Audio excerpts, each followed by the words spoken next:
आज हम सिद्धियां करेंगे तद्धित प्रत्ययों की। किसकी करेंगे? तद्धित प्रत्ययों की हम सिद्धियां करेंगे, जिसमें से सर्वप्रथम है शालीय। इसका विग्रह है शालायाम भवः शालीयः। जब भी हम किसी तद्धित प्रत्ययांत शब्द की सिद्धि करते हैं तो तद्धित प्रत्यय क्योंकि समर्थ सुबंत से आता है। तद्धित प्रत्यय किससे आता है? समर्थ सुबंत से आता है, यानी सुबंत से आता है। तो सुबंत का तात्पर्य क्या हो गया? वो पद होता है। तो पद होने के कारण से उसका फिर क्या होता है? उसमें हम विग्रह करते हैं, क्योंकि एक शब्द बनने के बाद पुनः किसी अन्य अर्थ में तद्धित प्रत्यय आया करता है। जैसे एक शाला शब्द है, अब शाला शब्द से शाला में होने वाला, इस अर्थ में हम क्या लाएंगे? तद्धित प्रत्यय लाएंगे। तो उस अर्थ को द्योतित करने के लिए शब्द का क्या किया जाता है? विग्रह करते हैं। बात समझ में आ गई? और जो कृत प्रत्यय होते हैं वे पद से कम होते हैं, वो पदों से बहुत ज्यादा नहीं होते हैं। इस कारण से उनमें हम क्या करते हैं? उस फिर भी प्रत्यय आया है तो प्रत्यय किसी न किसी अर्थ में आता है। प्रत्यय का तात्पर्य यही है, ठीक है ना? प्रत्यायते यह सह प्रत्यय है कि जो अर्थ का बोध कराता है उसे प्रत्यय कहते हैं। तो किस अर्थ का बोध करा रहा है? इसको द्योतित करने के लिए कृत प्रत्ययांत शब्दों में प्रायः करके व्युत्पत्ति होती है और तद्धित प्रत्ययों में क्या होता है? विग्रह होता है। और ऐसे ही समास में भी क्या होता है? विग्रह होता है। तो यहाँ पर हमने विग्रह किया शालायाम भवः शालीयः। तो शालायाम सप्तमी है, तो शाला में होने वाला, भवः अर्थ में हमने यहाँ पर तद्धित प्रत्यय करना है। तो उसके लिए हम क्या रखेंगे? आपने जैसे विग्रह किया ना शालायाम भवः, तो शालायाम कहाँ का रूप है? सप्तमी का है। तो हम उसी हिसाब से यहाँ पर विभक्ति रखेंगे। शाला आगे नी, शाला आगे नी रखेंगे। यहाँ पर एक सूत्र लगेगा, तत्र भवः का अधिकार चलता है।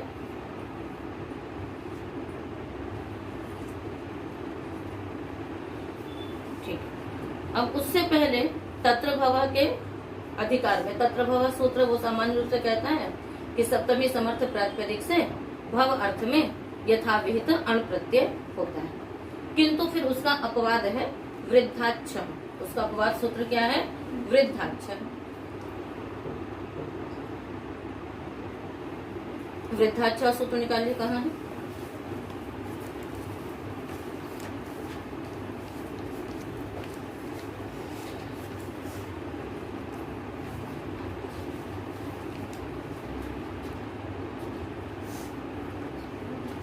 कहाँ जा रहे हो? छठे अध्याय में कैसे होगा? तद्धित प्रत्यय जो है वो चतुर्थ अध्याय में। तद्धित प्रत्यय कहाँ है? चतुर्थ और पंचम अध्याय में है। इसलिए सभी प्रत्यय तृतीय चतुर्थ पंचम 3 अध्यायों में है। इसलिए जब भी प्रत्यय की बात चलेगी, यदि धातु से प्रत्यय विधान होंगे तो वे तृतीय अध्याय में होंगे सूत्र। यदि प्रातिपदिकों से प्रत्ययों का विधान करेंगे तो वे चतुर्थ अथवा पंचम अध्याय में होंगे। और इसीलिए हम प्रथमावृत्ति पढ़ाने से पहले अष्टाध्यायी संपूर्ण याद करवाते हैं और आपको पूरी पक्की रहे इसके लिए सुना जाता है उसको। तो सूत्र थोड़ा शीघ्रता से निकालना। तो वृद्धाच्छ सूत्र मिल गया। सूत्र संख्या बोलिए। चतुर्थ अध्यायस्य द्वितीय पादस्य 114 नहीं है, तो क्या करोगे इसको? त्रयोदशोत्तर शततमम सूत्रम। क्या बोलेंगे? त्रयोदशोत्तर शततमम सूत्रम। पूरा बोलिए। चतुर्थाध्यायस्य द्वितीय पादस्य त्रयोदशोत्तर शततमम सूत्रम। त्रयोदशोत्तर माने 13 अधिक 100, 113 नंबर का सूत्र है, इसलिए त्रयोदशोत्तर शततमम सूत्रम। वृद्धात् पंचमी का एक वचन, 6 प्रथमा का एक वचन। तत्र भवः का आपका यहाँ पर अर्थ हम यहाँ पर रख रहे हैं। सामान्य से सूत्र का अर्थ होगा वृद्ध संज्ञकेभ्यः प्रातिपदिकेभ्यः, वृद्ध संज्ञकेभ्यः प्रातिपदिकेभ्यः शैशिकः 6 प्रत्ययो भवति। ठीक है, वृद्ध संज्ञक प्रातिपदिकों से शैशिक 6 प्रत्यय होता है। शैशिक का तात्पर्य है, वो आपको बाद में हम विस्तार से बताएंगे। अभी आप इतना समझें कि कुछ अर्थों का निर्धारण कर दिया गया है और उन अर्थों में ये सभी प्रत्यय होंगे। ठीक है, शेष से आगे देख लीजिए, राष्ट्रवार भारत भरो सूत्र है। तो ये यहाँ पर क्या किया गया, प्रकृति प्रत्ययों का विधान कर दिया है। ये जितने भी प्रकृति प्रत्यय विधान किए गए ये कुछ विशिष्ट अर्थों में होते हैं। तो जो भी अर्थ होंगे, तत्र भवः, तत आगतः, तत्सेदम इत्यादि, ये सब शैषिक अर्थ हैं और उन शैषिक अर्थों में वृद्ध संज्ञक प्रातिपदिकों से छ प्रत्यय होता है। ठीक है, तो आप ये भी कर सकते हैं, शालायाम भवः इति शालीय भी अर्थ बना सकते हैं, शालायाः आगतः इति शालीय भी बना सकते हैं, शालायाः इदम इति शालीयम, इस प्रकार से कई सारे अर्थों में ये प्रत्यय होगा। सूत्र ने कहा वृद्ध संज्ञकेभ्यः प्रातिपदिकेभ्यः, वृद्ध संज्ञक प्रातिपदिकों से, ठीक है, शैषिक छ प्रत्यय होगा। यहाँ पर हमें शैषिक अर्थ कौन सा लेना है, भव अर्थ लेना है, उसमें छ प्रत्यय करना है। तो जैसा अर्थ है उसके अनुसार समर्थ विभक्तियां बताई गई हैं। किंतु वृद्ध संज्ञक प्रातिपदिक देखना है, तो वृद्ध संज्ञा किस सूत्र से होती है, वृद्ध संज्ञा वृद्धिर यस्या चामादिस्तद् वृद्धम। अर्थ क्या है सूत्र का, यस्य अचाम, निकालिए सूत्र, वृद्धिर यस्या चामादिस्तद् वृद्धम। वृद्धि प्रथमा का एक वचन, यस्य षष्ठी का एक वचन, अचाम षष्ठी का बहुवचन, आदि प्रथमा का एक वचन, तत् प्रथमा का एक वचन, वृद्धम प्रथमा का एक वचन। अर्थ करेंगे सूत्र का, यस्य अचाम आदि वृद्धि तत् वृद्धम। ठीक है ना, यस्य अचाम आदि वृद्धि तत् वृद्धम। यस्य अर्थात जिस शब्द का, है ना, अचों का आदि अच वृद्धि संज्ञक होगा उसकी वृद्ध संज्ञा होती है, उस पूरे शब्द की वृद्ध संज्ञा हो जाएगी। जिस शब्द में, किसी भी एक शब्द में कई अच होते हैं, उन अचों का जो आदि अच है वो यदि वृद्धि संज्ञक है तो उस पूरे शब्द की क्या हो जाएगी, वृद्ध संज्ञा हो जाएगी। ठीक है, यहाँ पर आपने देखा शाला शब्द है, शाला में दो अच है, कौन कौन से, एक शा का आ, दूसरा ला पर जो आ है। इन दोनों अचों में आदि अच कौन है, आ है, श नहीं, केवल आ है। तो ये वृद्धि संज्ञक होना चाहिए, क्या होना चाहिए, ये वृद्धि संज्ञक होना चाहिए। अब वृद्धि क्या है, तो वृद्धि आ गई, आ आई औ इन वर्णों की वृद्धि संज्ञा है। तो अब ये आ वर्ण है, इसकी वृद्धि संज्ञा है। आपको ज्ञात हो गया कि ये शब्द कैसा है, इसका आदि अच क्योंकि वृद्धि संज्ञक है इसलिए ये पूरा शब्द ही वृद्ध संज्ञक होगा। आगे बात समझ में। अब इसी प्रकार से आप कई सारे शब्दों में देख सकते हैं कि जिसमें आदि अच कैसा है, आ आई औ, यदि इनमें से कोई भी वर्ण है तो वो वृद्धि संज्ञक है आदि वर्ण, तो फिर वो संपूर्ण शब्द क्या कहलाएगा, वृद्ध संज्ञक कहलाएगा। तो ये वृद्ध संज्ञक प्रातिपदिक है। और शैषिक अर्थ हमको लेना है यहाँ पर भव, तो भव अर्थ में तत्र भव सूत्र बनाया गया है। तत्र जो है वो सप्तमी आस्त्रल से त्रल प्रत्यय करते हैं, इसलिए वो सप्तमी अर्थ का निर्देश करता है। तो सप्तमी समर्थ प्रातिपदिक से क्या होता है, भव अर्थ में अण प्रत्यय होता है। हमको यहाँ पर भी क्या कर लेना है, इसीलिए हमने यहाँ पर शाला आंगी रखा। जब भव अर्थ में करेंगे तो क्या करेंगे, सप्तमी प्रातिपदिक लेंगे। कौन सा प्रातिपदिक लेंगे, सप्तमी समर्थ प्रातिपदिक लेंगे। यदि हम तस्येदम अर्थ में करेंगे तो क्या लेंगे, षष्ठी समर्थ प्रातिपदिक ले लेंगे। ततः आगतः में करेंगे तब क्या लेंगे, ततः पंचमी समर्थ ले लेंगे। तो अलग अलग विभक्तियां लेते हैं, जिस अर्थ में करना होता है उसके अनुसार। ठीक है, तो शाला अंगी, आगे वृद्ध संज्ञक प्रातिपदिक से क्या प्रत्यय किया हमने, छ। क्या प्रत्यय किया यहाँ पर, छ। ठीक है, वृद्ध संज्ञक प्रातिपदिक से हमने यहाँ पर छ प्रत्यय को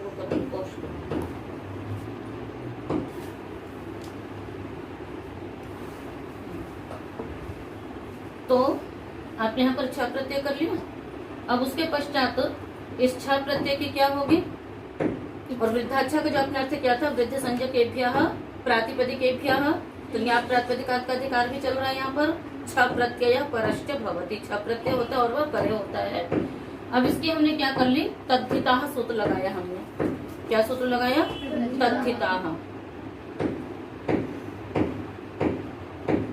ठीक है, इसका अर्थ क्या है, इतः ऊर्ध्वम, तद्धिताः सूत्र कहाँ है, निकालिए।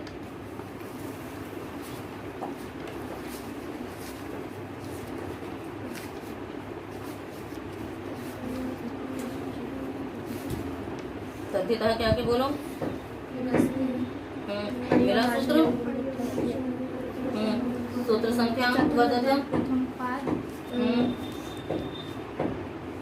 और षट् सप्तति है ना। तो इत ऊर्ध्वम है ना वक्ष्यमाणाः प्रत्ययाः तद्धित संज्ञकाः भवन्ति। यहाँ से आगे जो प्रत्यय कहे जाएंगे वो क्या होंगे? तद्धित संज्ञक होंगे। ठीक है। अब इसके आगे जितने भी प्रत्यय हैं पंचम अध्याय की समाप्ति पर्यंत, पंचम अध्याय की समाप्ति पर्यंत जितने भी प्रत्यय हैं उन सभी प्रत्ययों की क्या होगी? तद्धित संज्ञा। ठीक है। तो इस छह की भी तद्धित संज्ञा हो गई। तद्धित संज्ञा होने के पश्चात कृत तद्धित समासाष्टय सूत्र लगेगा और उसका अर्थ आपको बताया गया था। कृदंत, तद्धितांत और समास की प्रातिपदिक संज्ञा होती है। तो ये तद्धितांत शब्द है, इसकी प्रातिपदिक संज्ञा हो गई। प्रातिपदिक संज्ञा होने के पश्चात सूत्र लगता है सुपो धातु प्रातिपदिकयोः। निकाल ले सूत्र।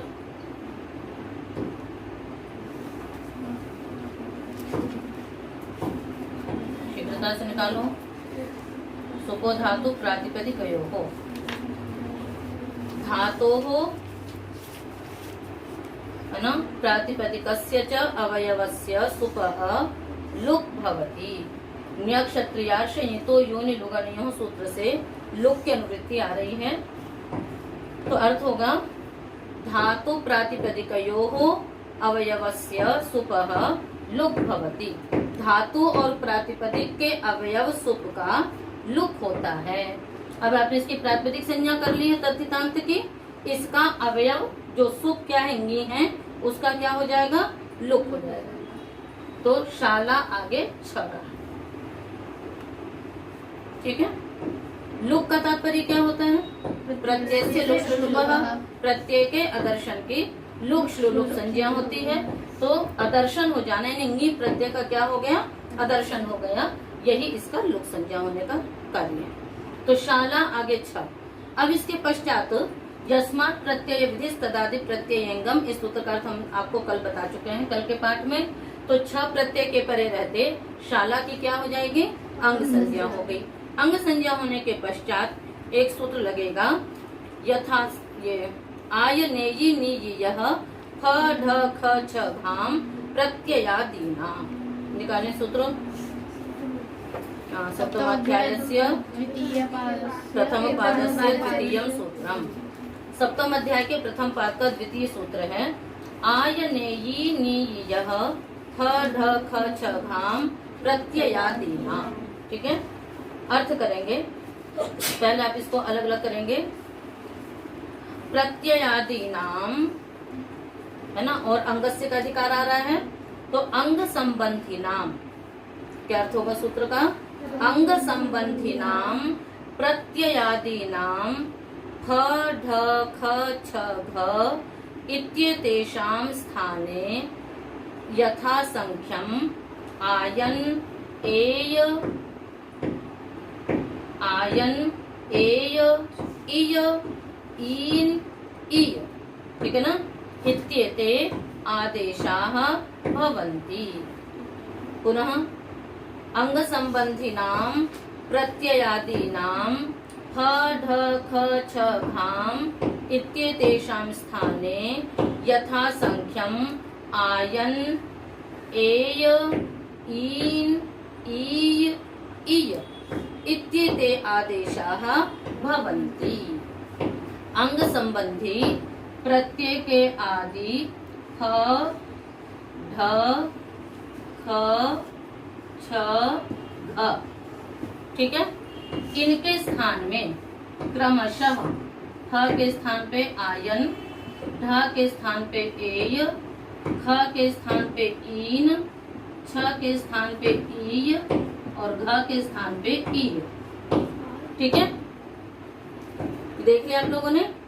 क्रमशः होंगे। ये क्रमशः अर्थ कहाँ से आता है? यथा संख्यम अर्थ यथा संख्यम अनुदेशः समाना, कि जहाँ पर भी स्थानीय और आदेश, ठीक है, यदि यथा संख्य मतलब दोनों यदि बराबर बराबर हैं तो उनमें क्या होता है? क्रमशः, है ना। यथा संख्यम अनुदेशः समाना, समानाम अनुदेशः मतलब जो समान स्थानीय और आदेश का निर्देश है वो यथा संख्य होते हैं, यानी क्रम से होते हैं। तो फ, ढ, ख, छ, घ ये भी 5 हैं और आदेश भी कितने हैं? 5 हैं। तो ये प्रथम के स्थान में प्रथम, द्वितीय के स्थान पे द्वितीय, तृतीय के स्थान पे तृतीय, चतुर्थ के स्थान पे चतुर्थ और पंचम के स्थान में पंचम। इस प्रकार से ये निर्देश होता है। अब यहाँ पर आप बताइए, क्या इसको याद कर लेना, ठीक है ना, कि किसके स्थान पे क्या आदेश होना है। तो छ के स्थान पे क्या आदेश होगा? ई। क्या होगा? ई। और घ के स्थान पे ई है, ठीक है, हटा दें इसको। तो अब इस प्रकार से यहाँ पर छ है तो शाला के स्थान आगे छ के स्थान पे क्या आदेश हो गया? ई। ठीक है। अब यहाँ पर हमने एक सूत्र लगाया यचि भम। यचि सप्तमी का एक वचन, भम प्रथमा का एक वचन। कुत्र अस्ति एतत् सूत्रम?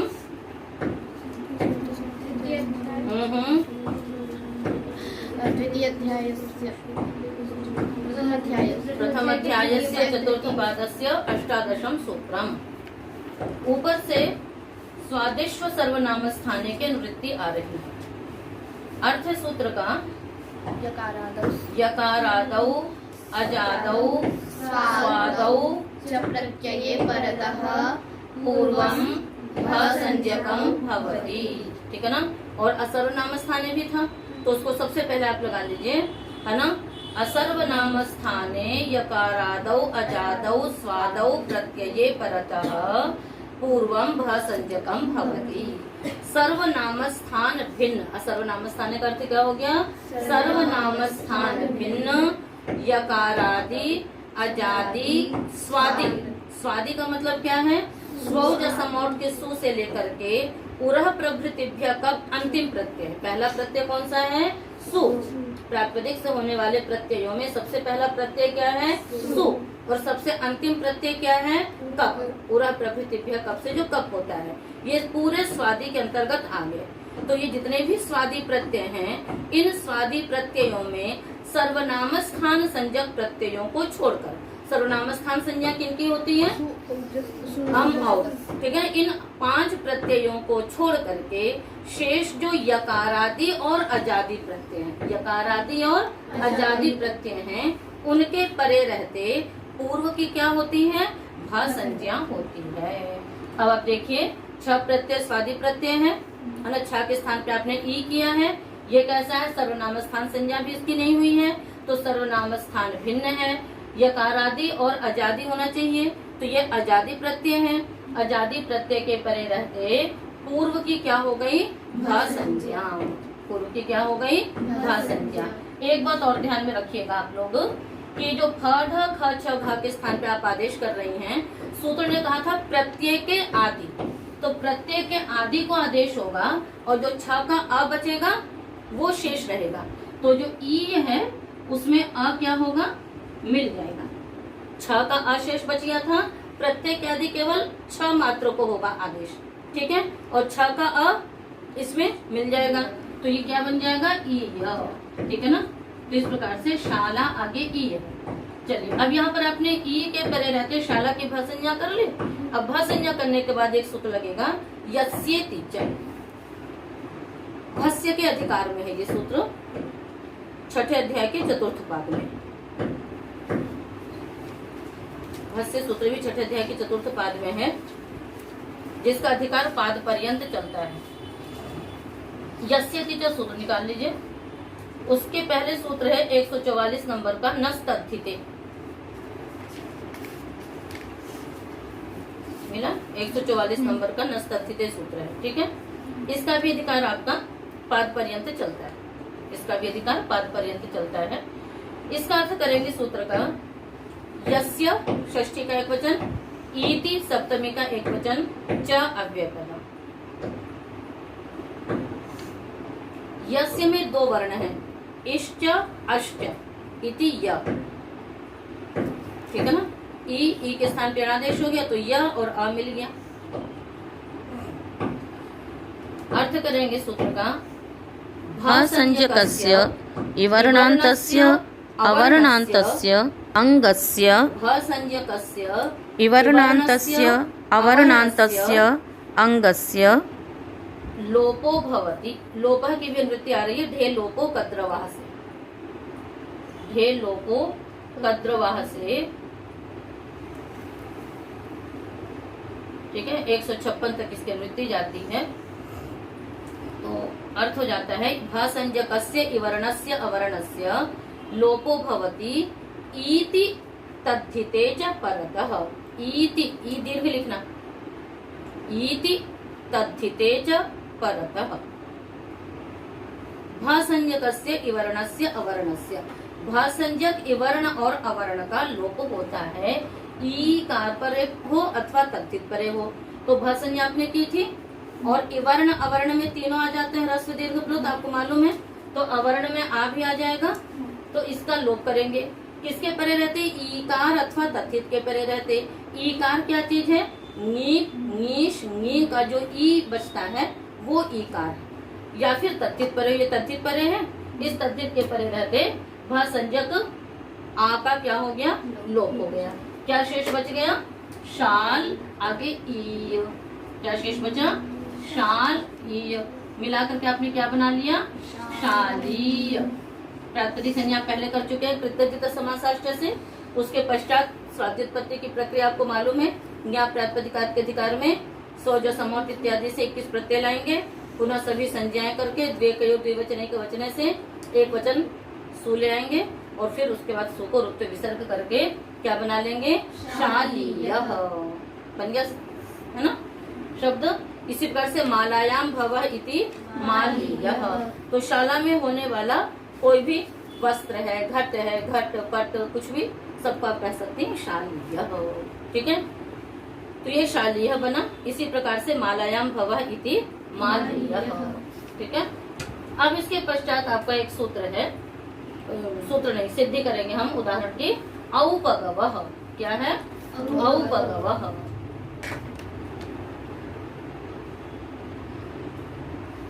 इसका विग्रह करेंगे। उपगोह अपत्यम इति औपगवः। उपगु नाम के व्यक्ति का पुत्र, उपगु नाम के व्यक्ति का पुत्र। तो आप बताइए यहाँ पर उपगोह अपत्यम, अपत्यम इस अर्थ में हम प्रत्यय कर रहे हैं, तो उपगोह कहाँ का है? षष्ठी का एक वचन। क्या रखेंगे? उपगु आगे ङस, षष्ठी का। तो तद्धित प्रत्ययों में हम जिस प्रकार से विग्रह करेंगे उसी के हिसाब से समर्थ विभक्ति रख लेते हैं। यहाँ पर हम सिद्धि चलाते हैं आगे। उपगु आगे ङस रखा, तस्यापत्यम सूत्र लगेगा।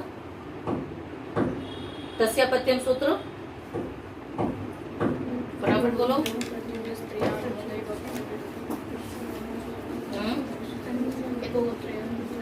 हाँ, कहाँ का है? चतुर्थ अध्याय के प्रथम पाद का।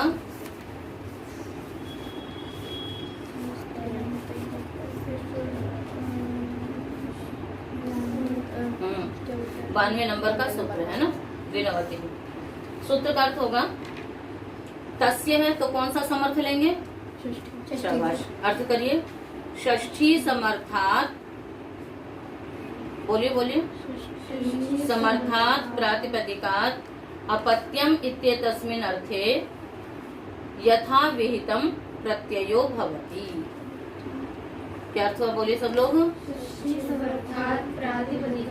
अपत्यम इत्येतस्मिन् अर्थे यथा विहितम प्रत्ययो भवति। यथा विहितम का तात्पर्य है कि जिससे जो प्रत्यय विधान किया गया है उससे वो प्रत्यय होगा, ठीक है।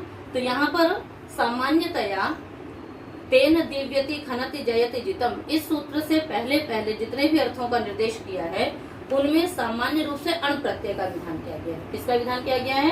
अण प्रत्यय का विधान किया गया। फिर उसके अतिरिक्त कुछ है तो अपवाद स्वरूप होंगे। तो तस्यापत्य में जो मुख्य मुख्य सूत्र हैं उन सब में अण प्रत्यय ही होता है। तो षष्ठी समर्थात प्रातिपदिकात अपत्यम इत्येतस्मिन् अर्थे यथा विहितम अण प्रत्ययो भवति। यहाँ पर अण प्रत्यय से अण प्रत्ययो भवति। तो उपगोह, उपगु अनिंगस था, उपगु आगे ङस, तो ये षष्ठी समर्थ प्रातिपदिक है। इससे हमने अपत्य अर्थ में कौन सा प्रत्यय किया? अण प्रत्यय किया। पुनः वही क्रम। फिर तद्धित समासाष्ट से प्रातिपदिक संज्ञा करेंगे। सूत्र का अर्थ बार बार नहीं बोलेंगे, एक बार बता चुके हैं। तो कृतद्धित समासाष्ट से प्रातिपदिक संज्ञा की, फिर सुपधातु प्रातिपदिक योग से क्या करेंगे, लुक करेंगे। ठीक है, धातु। तो ये इस सूत्र से जब हम लोग करते हैं उसको हम क्या बोलते हैं, धातु और प्रातिपदिक का अवयव जो सुप होता है उसको हम अंतरवर्तिनी बोलते हैं। क्या बोलते हैं, अंतरवर्तिनी। अंतरवर्तिनी का तात्पर्य होता है कि उसके अंतर यानी मध्य में होने वाली, वर्तिनी मतलब रहने वाली, अंत मतलब मध्य। ठीक है, तो अंतरवर्तिनी यानी मध्य में होने वाली जो विभक्ति।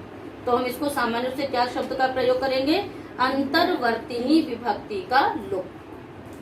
अंतरवर्तिनी विभक्ति का लुक। जब भी सुपो धातु प्रातिपदिक से लुक करेंगे, चाहे समास होने पर चाहे इससे, तो आप क्या प्रयोग करोगे, अंतरवर्तिनी विभक्ति। जैसे स्वाद्योत्पत्ति एक शब्द निर्धारित हो गया, रुत्व विसर्जनीय, रुत्व विसर्ग आपको मालूम हो गया कि रुत्व विसर्ग की क्या प्रक्रिया है। इसी प्रकार से स्वाद्योत्पत्ति की प्रक्रिया आपको ज्ञात हो गई। इसी प्रकार से अंतरवर्तनी विभक्ति का लुक सुपो धातु प्रातिपदिक योग से होता है, ये भी आपको ज्ञात होना चाहिए। ठीक है, तो हमने कह दिया कि अंतरवर्तनी विभक्ति का लुक हुआ, किससे लुक हुआ, सुपो धातु प्रातिपदिक योग से। अब उपगु आगे अण, णा की हलंत्यम सिद्ध संज्ञा हो जाएगी, उपगु आगे अ। अब यहाँ पर अण प्रत्यय के परे रहते उपगु की हम संज्ञा कर दीजिए, यस्मत् प्रत्यय विधि तदादि प्रत्ययिंगम से। उसके पश्चात सूत्र लगाएंगे तद्धितेष्व चामादे।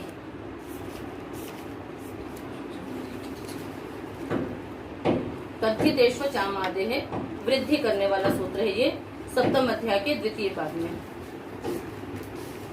एक दो दिन में आप लोग सूत्र निकालने का अभ्यास कर लो। ठीक है, ऊपर सूत्र है अचोनिति, उससे अचह की भी अनुवृत्ति आती है और यनिति की भी अनुवृत्ति आती है। अचह की अनुवृत्ति आएगी 7-3-31 तक।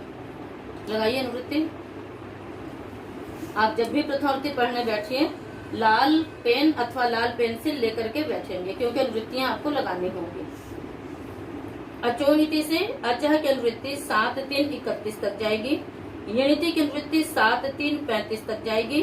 वृजर वृद्धि से वृद्धि की अनुवृत्ति 7-3-35 तक जाएगी। ठीक है, अर्थ हम करेंगे सूत्र का। पहले पदच्छेद कर लीजिए। तद्धितेषु सप्तमी का बहुवचन, अचाम षष्ठी का बहुवचन, आदेह षष्ठी का एक वचन।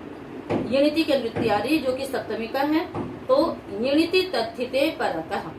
क्या अर्थ होगा सूत्र का, यनिति तद्धिते परतः अचाम, और अंगस्य का अधिकार भी आ रहा है, तो अंगस्य अचाम आदेह अचह स्थाने। एक अचाम सूत्र में है, दूसरा अचह अचोनिति से आ रहा है, अंगस्य का अधिकार आ रहा है। तो यनिति तद्धिते परतः अंगस्य अचाम आदेह अचह स्थाने वृद्धि भवति। सब लोग मिलकर के एक बार सूत्र का अर्थ बोलिए।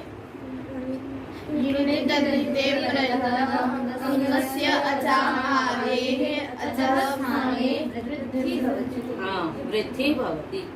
सूत्र का नित नित तद्धित प्रत्यय के परे रहते। क्या अर्थ हुआ सूत्र का, नित नित तद्धित प्रत्यय के परे रहते अंग के अचों के आदि अच को वृद्धि होती है। अभी तक आप अंतिम अच को वृद्धि कर रहे थे ना अचोनिति से, इसने कहा कि तद्धित प्रत्यय परे होगा तब तो अंग के। अभी णित तद्धित प्रत्यय है अ, इसकी तद्धित संज्ञा आप कर चुके हैं, तो तद्धित णित प्रत्यय के परे रहते अंग संज्ञा आपने उपगु की थी, किस सूत्र से की थी अंग संज्ञा, तो इस अंग का आदि अच कौन है, उ, इस अच को वृद्धि होगी। ठीक है, अब वृद्धि क्या है फिर, वृद्धि आदेश, यही इसका प्रयोजन है। आ आई औ की वृद्धि संज्ञा है। अब वृद्धि तो 3 है और उ 1 है, तो यहाँ पर हम क्या वृद्धि करें, आ करें, आई करें अथवा औ करें, तो फिर कौन सी वृद्धि होगी यहाँ पर, औ। क्यों औ वृद्धि होगी, स्थानेन्तरतम, कि स्थान में अंतरतम आदेश होते हैं, तो ऊ से मिलता जुलता अंतरतम कौन सा आदेश है, औ। ऊ का स्थान भी ओष्ठ्य है, उपपदमानी ओष्ठ्याः और ओदौ कंठ्योष्ठ्यौ, तो औ का भी ओष्ठ है। इस प्रकार से ऊ के स्थान पे औ वृद्धि हो गई, तो क्या हो गया, औपगु, औपगु आगे अ। पुनः यचिभम से भ संज्ञा करिए। अर्थ आपको हम पहले बता चुके हैं, क्या अर्थ है सूत्र का यचिभम का? असर्वनाम स्थाने स्वादौ यकारादौ अजादौ प्रत्यये परतः पूर्वम सर्वनाम स्थान भिन्न यकारादि अजादि स्वादि प्रत्यय के परे रहते। क्रम क्या बैठाएंगी? असर्वनाम स्थाने यकारादौ अजादौ स्वादौ प्रत्यये परतः। तो इस अण के परे रहते औपगो, इसकी क्या हो गई? भ संज्ञा हुई। भ संज्ञा होने के बाद एक सूत्र लगेगा और गुण, उसी भस्य के अधिकार में। भस्य का अधिकार कहाँ था? षष्ठ अध्याय के चतुर्थ पाद में। अब इसको याद रखिएगा कि भ संज्ञा करने के बाद जो भी सूत्र लगेंगे वो भस्य के अधिकार में होंगे। और भस्य सूत्र कहाँ है? षष्ठ अध्याय के चतुर्थ पाद में। सूत्रों को अब दिमाग में, प्रकरणों को आपको बुद्धि में स्थिर करना होगा कि ये प्रकरण कहाँ है, ये प्रकरण कहाँ है, फिर आप सूत्रों को जल्दी निकाल पाओगे। तो और गुण सूत्र मिल गया आपको। ऊपर संवृत्ति किसकी आ रही है? देखिए भस्य की आ रही है और अंगस्य का आ रहा है और नस तद्धिते से तद्धिते की वृत्ति आ रही है। जो मैं अनुवृत्तियां बता रही हूँ आज सारी लग जानी चाहिए। कल से बिना लाल पेन लिए आप लोग कक्षा में नहीं आएंगी, ठीक है? सब लोग लाल पेन लेकर के ही कक्षा में आएंगे ताकि आप अनुवृत्तियां तत्काल लगा सकें। तद्धिते की वृत्ति आ रही है और ओह षष्ठी का एक वचन है। अर्थ करेंगे सूत्र का। उवर्णान्तस्य भ संज्ञकस्य अंगस्य तद्धिते परतः गुणो भवति। बोलिए सब लोग अर्थ। उवर्णान्तस्य भ संज्ञकस्य अंगस्य, बाद में लिखना, पहले अर्थ बोलिए। उवर्णान्तस्य भ संज्ञकस्य अंगस्य तद्धिते है तो तद्धिते सप्तमी है तो क्या अर्थ होगा? तद्धिते परतः तद्धिते परतः किम भवति? गुणो भवति। फिर से अर्थ बोलिए। उवर्णान्तस्य भ संज्ञकस्य अंगस्य तद्धिते परतः गुणो भवति। हाँ, एक बार और बोलिए। उवर्णान्तस्य भ संज्ञकस्य अंगस्य तद्धिते परतः गुणो भवति। जिस समय अर्थ बोलते हैं कैसे की थी ममता जी, और उसको बोल करके फिर बाद में लिखा। ठीक, भ संज्ञा किससे हुई? फिर कम भरा तो उवर्णांत। उवर्णांत का मतलब क्या होगा? वो जिसके अंत में है ना। यदि हमसे भ संज्ञा हुई तो प्रयस्मा प्रत्यय में जिस तदादि प्रत्यय से अंग संज्ञा हुई तो भ संज्ञक उवर्णांत अंग है। इसको हम क्या करेंगे? गुण करेंगे, ठीक है? अब गुण क्या है? ओ के स्थान पे गुण कर दें या ओ को पूरा हटा के गुण रख दें? नहीं, फिर गुण क्या है? अदेय गुण। आगे पढ़ेंगे आप लोग एक दिन के बाद। तो अ ए ओ की गुण संज्ञा होती है। अब यहाँ पर भी क्या होगा? वही स्थानांतर में लगाएंगे। ऊ से सदृशतम कौन सा वर्ण है गुण का? ओ ए है। फिर ओ है, क्यों ओ है? कंठतालव्य। फिर आवृत्ति करना शुरू कर दीजिए, ठीक है? तो ऊ का भी स्थान ओष्ठ्य और ओ का भी स्थान ओष्ठ्य, तो ऊ को ओ गुण हो गया। क्या बन गया? औ आगे अ। अब इसके पश्चात क्या सूत्र लग सकता है? एचो या वाया। वह अर्थ बोलिए इसका। क्रमशः अय अव आय आव इत्येते आदेशाः भवन्ति। ठीक है? एच के स्थान में अच परे रहते क्रमशः अय अव आय आव आदेश होते हैं। ओ के स्थान पे क्या आदेश होगा काजल? अब। तो क्या हो जाएगा? ओ को अव हो गया तो मिलकर के क्या बन गया? औपगव। प्रातिपदिक संज्ञा प्रत्यय तस्मात् से पहले ही कर चुके हैं। फिर इसके बाद क्या करेंगे? स्वाद्युत्पत्ति और रुत्व विसर्ग करके क्या शब्द सिद्ध हो जाएगा? औपगव। ठीक है? इसी प्रकार से एक शब्द हम बनाएंगे, उपमन्योः अपत्यम औपमन्यवः। उपमन्यु शब्द सुना आप लोगों ने? नहीं सुना है?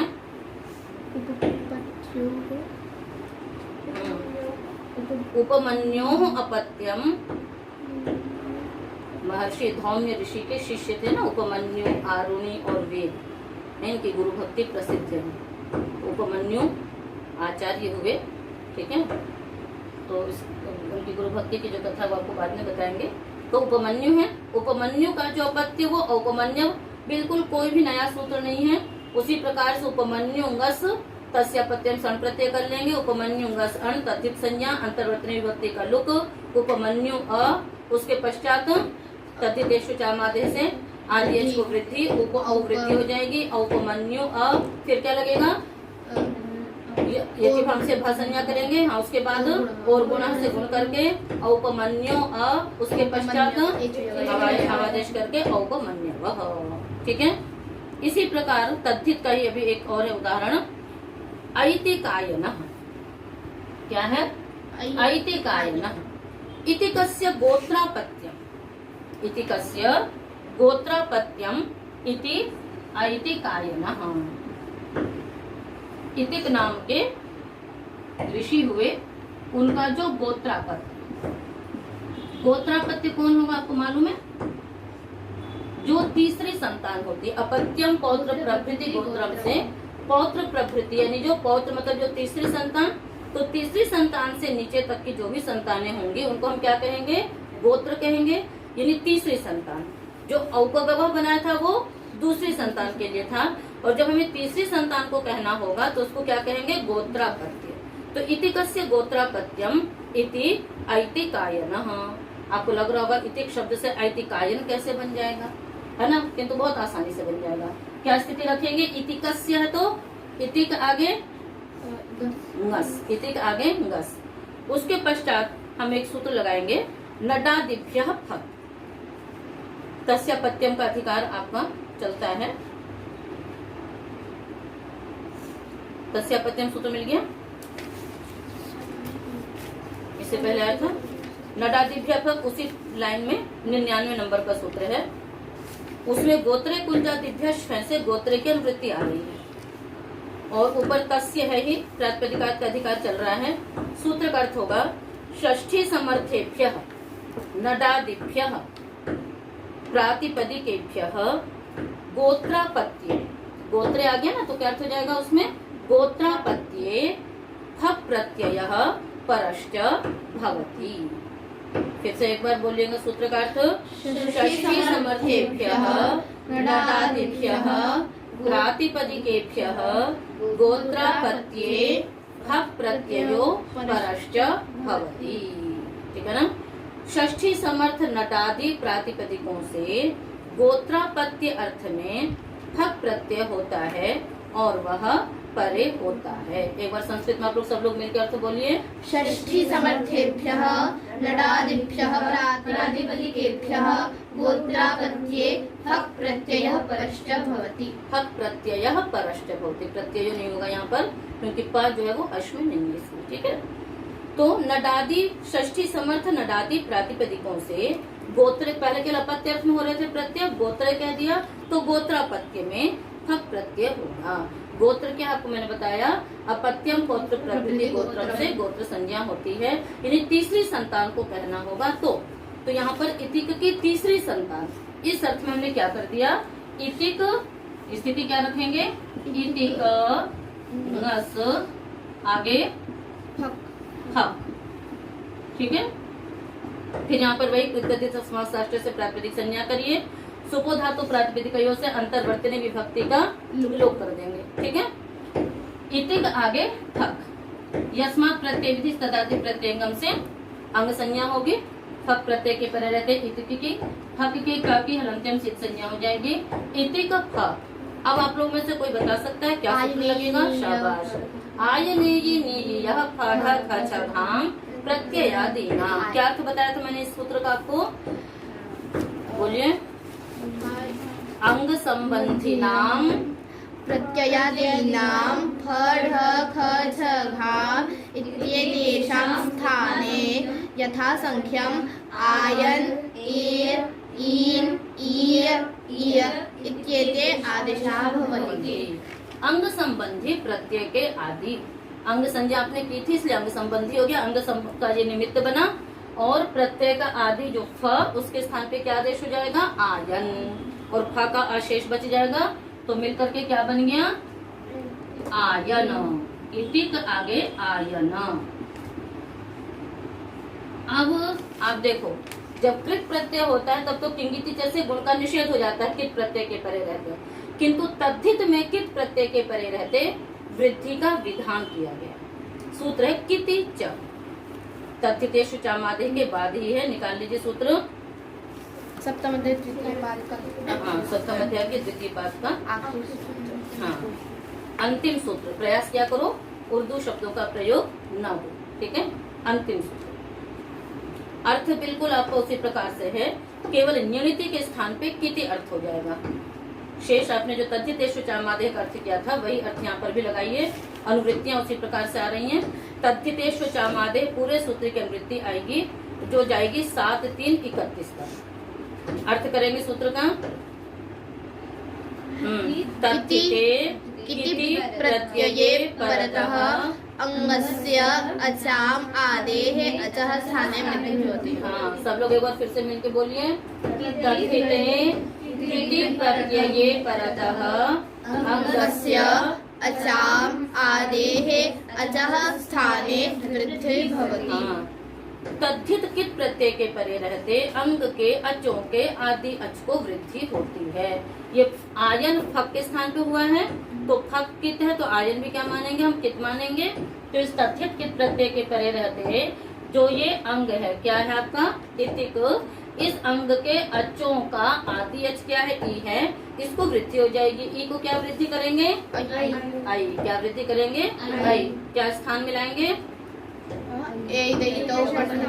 और इचु यशाह तालव्याः। इस प्रकार से दोनों का स्थान मिला तो ई के स्थान पे आई वृद्धि कर लेंगे तो ऐतिक। अब इसके बाद क्या सूत्र लगेगा, ऐतिक आयन बनाने के लिए।